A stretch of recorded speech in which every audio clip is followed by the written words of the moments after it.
Saudações, investidores! Bitcoin agora cotada a $42.550.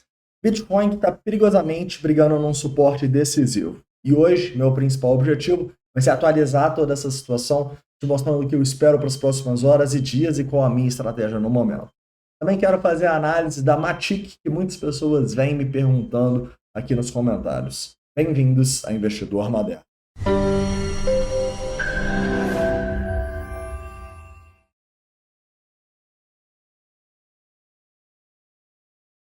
Investidores, vamos começar aqui hoje então falando um pouco sobre o que está acontecendo no Bitcoin, tá? Eu também quero mostrar para vocês onde as instituições estão se posicionando e fazer uma atualização na nossa análise de sentimento. Depois que a gente fizer a análise do Bitcoin, a gente vai para dar uma olhada na Matic, que está bem fraca nos últimos dias, mas que eu acredito possa ter boas oportunidades em breve, tá? Beleza, então para começar aqui, eu já quero começar no Bitcoin um pouco mais no curto prazo, tá bom?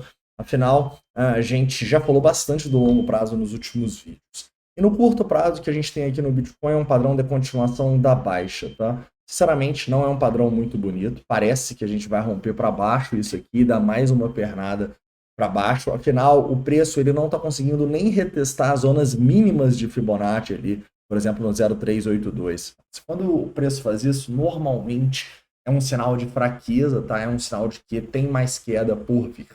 Então, no curto prazo, não estou muito otimista com o Bitcoin, tá bom?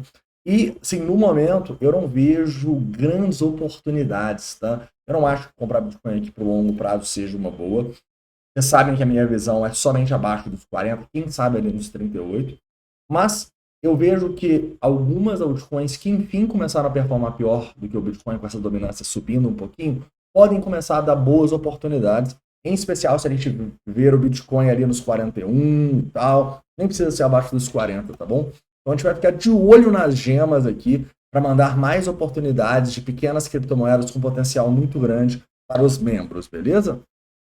Ao mesmo tempo que a gente pacientemente aguarda o Bitcoin numa zona de suporte mais significativa, numa zona onde a gente pode ver mais desespero, para aí sim a gente olhar para mais compras, beleza? Porque lembra, caras, estava sendo muito bom a alta do Bitcoin, principalmente, ou um dos motivos, porque as altcoins não estavam subindo com ele, né? Agora que o Bitcoin está caindo e as altcoins estão performando melhor do que o Bitcoin, isso vira um risco, porque mostra que as pessoas estão otimistas, as pessoas não estão querendo pegar um suporte do Bitcoin, elas estão querendo multiplicar o capital com as altas. Isso é um sinal de que a gente pode ter mais queda para esse otimismo dar uma dissipada. Vocês estão entendendo? Então essa dominância muito esticada aqui, ó, quando estava muito esticada para cima, para mim era um bom sinal. Quando ela começa a despencar, para mim não é um bom sinal pensando no Bitcoin em si, tá bom? Esse otimismo normalmente é punido. Além disso, eu destaco para vocês que o sentimento, a gente tem pontos positivos, mas também tem pontos negativos, né? O ponto mais positivo é que essa queda me parece uma correção. Se me parece uma correção, por causa dos nossos indicadores como o CVD aqui, como o Open Interest, eu não vou apostar na queda no curto prazo. Ou seja, eu não vou chegar aqui e operar o rompimento desse padrão para baixo. Eu estaria provavelmente vendendo no suporte, né? Então, para mim não faz muito sentido. Como eu acredito que é uma correção aqui, até mais abaixo, sim, mas uma correção, eu, no momento, não vou operar vendido aqui no Bitcoin, tá bom? As vendas de Bitcoin a gente já fez nos 47, já fez nos 49, inclusive a gente avisou para os membros, como sempre, e a gente fica de olho agora para essas retrações para recomprar, né? Porque se você vende os Bitcoins dos 49, depois compra ele abaixo dos 40, você consegue comprar muito mais Bitcoin, né? Afinal, é uma queda de 20% aí. Então, as pessoas não entendem, continuam sem entender. Pô, por que você está vendendo o Bitcoin à medida que ele vai subindo ao longo do ano? Porque eu estou fortalecendo o meu caixa, porque quando ele cair, eu não vou ficar desesperado falando que ele vai a 12, 15, 20. Eu vou estar aproveitando a oportunidade de comprando. Igual a gente fez em todas as grandes quedas que a gente teve esse ano, tá bom? A queda, primeiramente, do ano passado, da FTX, depois a queda quando a gente foi abaixo dos 20, depois duas vezes a queda dos 24, 25. Tava todo mundo falando para não comprar que ia cair mais. A gente estava comprando por quê? Porque a gente sabia o que ia acontecer? Não. Porque a gente tem uma estratégia clara que nos mostra as principais probabilidades, e obviamente era para cima, e ao mesmo tempo a gente tinha caixa para aproveitar as compras. Se o preço vai no seu suporte e você não fez o caixa nos momentos de alta, você fica com medo de utilizar esse caixa. Então você fica sempre no lado errado. Quando tá todo mundo em fome, você está comprando, comprando, comprando. Quando tá todo mundo com medo, você não tem coragem de comprar. Para fazer isso, você precisa de uma estratégia. Não só que te mostra nos indicadores as probabilidades, mas também que te deixa dormir tranquilo à noite, que te deixa tomar decisões de maneira tranquila. Ok? Outro ponto importante que eu posso destacar para vocês aqui, caras, é que o long shot ratio é um ponto que me deixa um pouco com o pé atrás, tá bom? Esse long shot ratio está muito elevado, caras. E apesar da gente não estar tendo confirmação de open interest, isso é um fator que me deixa assim, opa, talvez seja o momento de dar uma segurada, assim, não olhar para comprar muitas coisas antes da gente ter uma queda mais forte, antes da gente ter um desespero, antes de virar um pouco do otimismo que continua no mercado, né? A gente não vê um pessimismo ainda, pelo contrário, a gente ainda vê muitas pessoas falando de correção, correção, correção, correção. Eu quero que as pessoas comecem a falar de topo global. Quando começarem a falar que o topo chegou e agora é 30 mil dólares, ali vai ser o momento de comprar. Não é agora que todo mundo está falando que é uma correção, beleza? E a gente consegue ver isso pelos próprios indicadores de sentimento. Nem precisa ser uma análise subjetiva, né? Então, esse long shot ratio muito elevado, me deixa com o pé atrás. Eu, sinceramente, teria uma abordagem mais conservadora nesse momento. Tranquilo? Só que, ao mesmo tempo, como eu disse, a gente tem uma divergência bullish no CVD, a gente não tem confirmação de open interest e a gente vê muitas instituições abaixo. Tá? Então não tem como eu chegar e querer shortar aqui. Repara que eu abaixava um pouquinho aqui, olha só, olha quem que apareceu aqui nos últimos dias. Grandes instituições colocando ordens abaixo, tá bom? Então toda essa região aqui, a partir dos 41 mil dólares, para mim vai ser uma clara zona de acumulação, particularmente, e provavelmente não no Bitcoin, porque ainda não seria zona de Fibonacci, mas em várias altcoins, em várias gemas que a gente está estudando para fazer possíveis entradas, tá bom?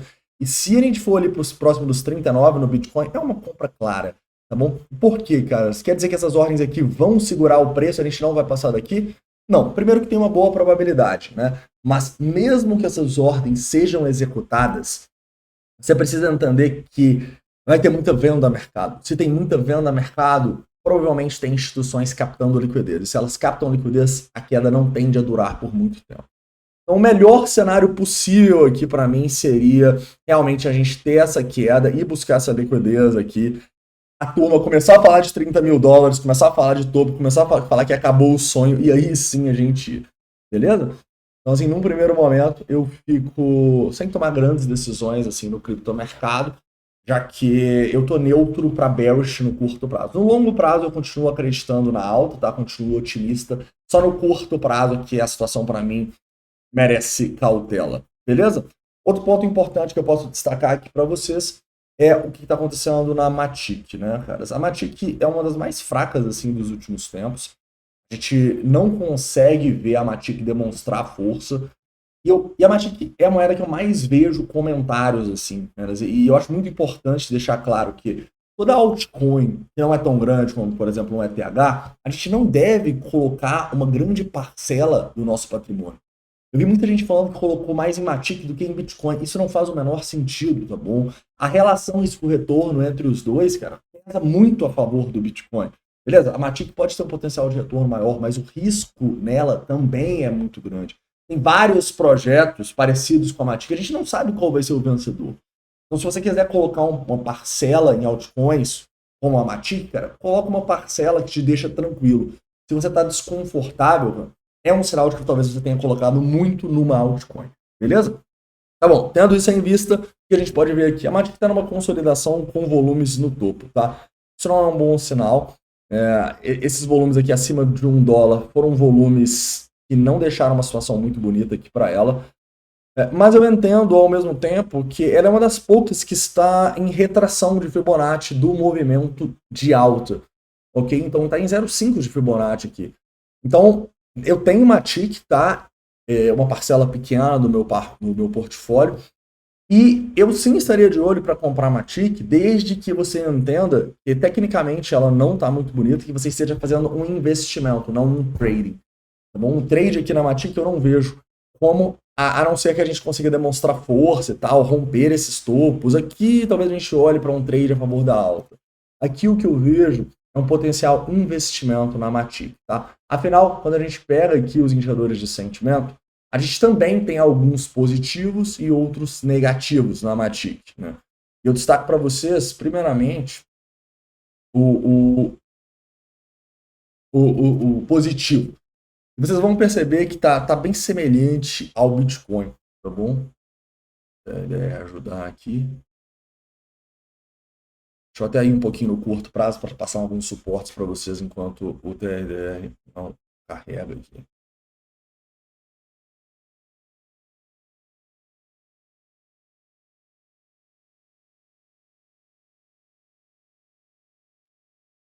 Certo, no curto prazo aqui eu destaco para vocês que nós temos suportes importantes justamente nessa região que a gente está brigando agora, tá? Perder os 80 cents pode levar a gente para a próxima zona de suporte, que seria lá próximo dos fundos que a gente deixou algumas semanas atrás, aqui nessa região de 72 e tal. Também a região de 0,68 de Fibonacci no longo prazo.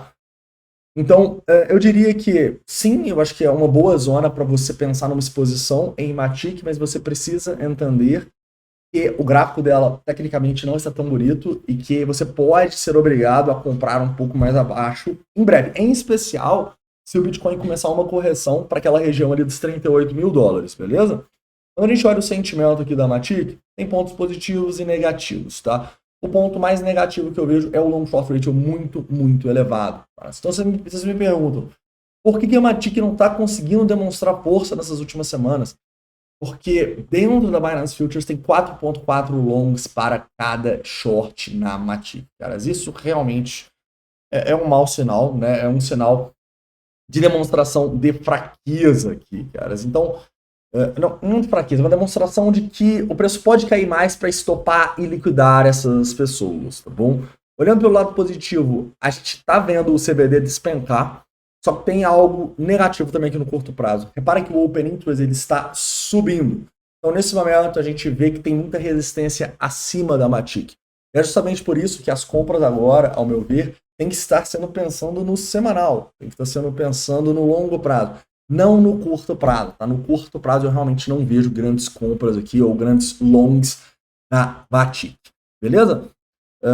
E no longo prazo, essa divergência bullish no CVD dita pra gente uma boa probabilidade da gente estar numa correção. Tá? Então, por isso que a gente estando em 0,5, quem sabe chegando lá em 0,72, no 0,68 de Fibonacci, a gente tenha boas compras pensando no longo prazo, ok? Então é isso, um forte abraço, a gente se vê aí dependendo da volatilidade.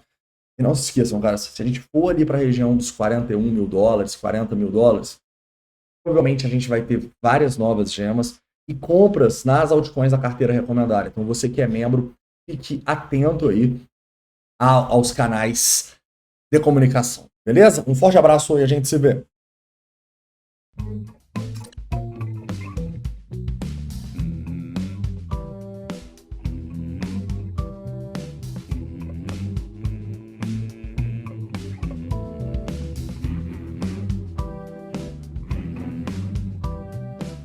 Galera, só para finalizar aqui, cara, uma coisa importante no Bitcoin, né? Para a gente reverter essa tendência, a gente precisa passar com força